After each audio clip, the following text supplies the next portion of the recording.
पीले दांत वाली बहू। रंजना कभी ब्रश नहीं करती थी।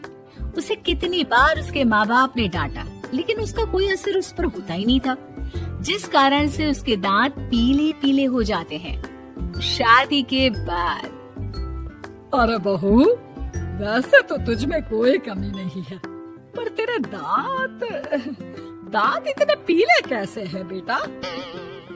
कैसे मतलब? कोई सर्जरी थोड़ी ना कराइए। वो तो क्या नाम, मैं ब्रश नहीं करती थी तो पीले हो गए। अब क्या करूं? आप कहें तो लाल करवा लूं या फिर काले? यार ये क्या है, क्यों माँ से लड़ रही हो? लड़ रही हूँ? अरे मैं लड़ रही हूँ या ये बोल रही है कि दांत पीले हैं, पीले। अरे तपस्या थोड़ी ना की है इन्हें पीले करने के लिए। बकायदा ब्रश नहीं किया है 20 साल तक, तब जाकर। छी, कैसी बात कर रही हो? ये उस वक्त तो पीले नहीं थे जब हम लोग तुम्हें देखने आए थे।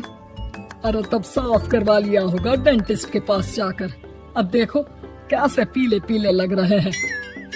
रंजना सास की तरफ गुस्से से देखती है।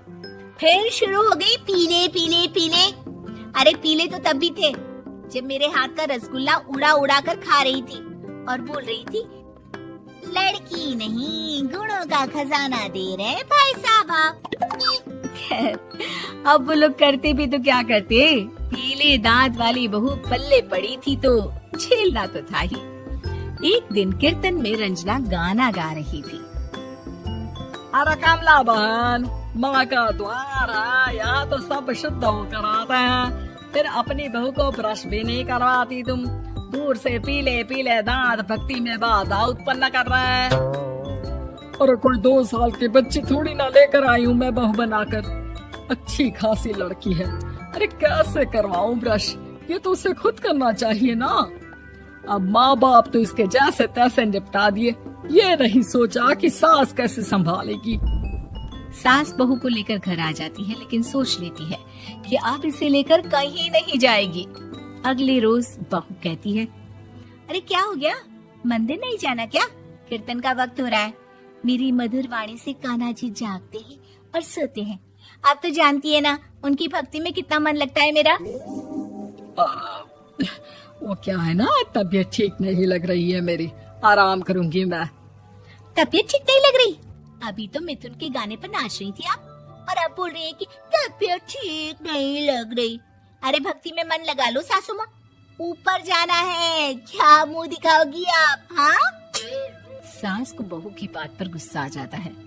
मैं क्या मुंह दिखाऊंगी, इसकी चिंता तो ना कर, समझी? अपने मुंह की चिंता कर, जो ये पीले पीले दांत लेकर हर जगह पहुंच जाती है। पता है लोग कितना मजाक बनाते हैं। ना जी ना, मैं नहीं जाना कहीं तेरे साथ। तो ये बात है, कोई ना, मत जाओ, मैं अपने कमरे में ही बैठकर भक्ति कर लूंगी। ऊपर वाला दांत थोड़ी ना देखता है, मन देखता है, भावना देखता है। और अरे बस बस, तू सब कुछ दिखा, बस ये सफेद चमकदार दांत ना दिखाना किसी को, है? जा यहाँ से। बहू को सास की बात का कोई फर्क नहीं पड़ता, वो तो जैसी थी वैसी ही रह जाती है। सुबह नहाकर किचन में खाना बनाना, फिर खाना खाना, कीर्तन भजन करना और सो जाना। एक दिन, माँ जी मैं सहेली के घर जा रही हूँ, शाम को लेट आऊंगी। हाँ हाँ तो जाना, मैंने कौन सा तेरी आरती करनी है घर पर बैठकर। रंजना सहेली के घर जाती है, जहाँ वो पार्टी में जाने की तैयारी कर रही होती है। अरे शिखा, कहाँ जाने की तैयारी कर रही है? मैं गलत वक्त पर आ गई क्या? अरे नहीं यार, उल्टा सही वक्त पर आ गया। मैंने ये साड़ी और ज्वेलरी निकाली है यार, शाम को इनके ऑफिस की एक पार्टी में जाना है। बताना कैसा लग रहा है ये सब? नहीं यार, इस ड्रेस के साथ तो वो वाली ज्वेलरी अच्छी लगेगी। हाँ हाँ सही बोल रही है, मैंने ध्यान ही नहीं दिया। वैसे तो हमेशा से मस्त फैशन सेंस रखती है। तो बड़ा जाती होगी ना पति के साथ पार्टी में। रंजना कुछ नहीं बोलती, बस सोचती है कि यार काश ये बात सही हो जाती, पर मैं क्यों नहीं जाती पार्टी में? क्या इन लोगों की कोई पार्टी होती नहीं होगी?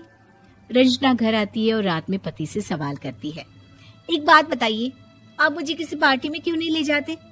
क्या आपकी यहाँ ऑफिस में पार्टी नहीं होती?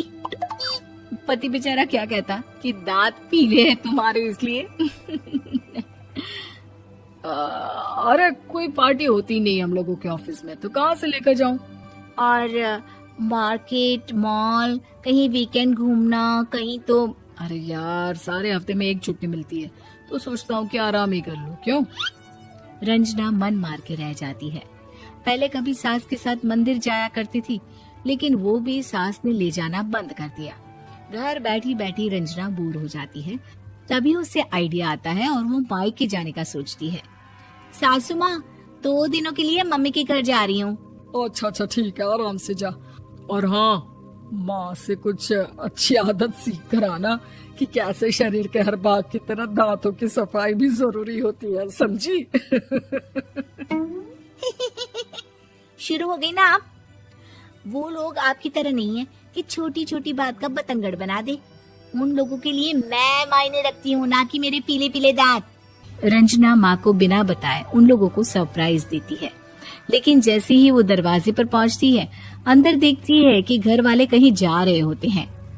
अब माँ, काश रंजना दीदी के दांतों वाली प्रॉब्लम नहीं होती, तो वो भी हम लोगों के साथ चलती ना बुआ जी की बेटी की शादी में। हाँ बेटा, लेकिन अब उसे कौन समझाए कि उसको उसके पीले दांत नहीं दिखते, लेकिन उसके आसपास के लोगों को कितना एम्बैरेसिंग फील कराते हैं।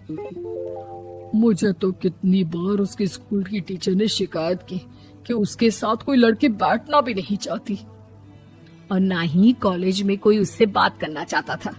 लेकिन पता नहीं क्यों उसे ये बात समझ में ही नहीं आती। कोई कमी नहीं है उस लड़की में, बस यही कि दांत पीले हैं। वो तो भला हो जीजा जी और उनकी माँ का, जो दीदी को जैसी है वैसे ही रखा हुआ है। रंजना को अपने घर वालों की बात सुनकर बहुत दुख होता है।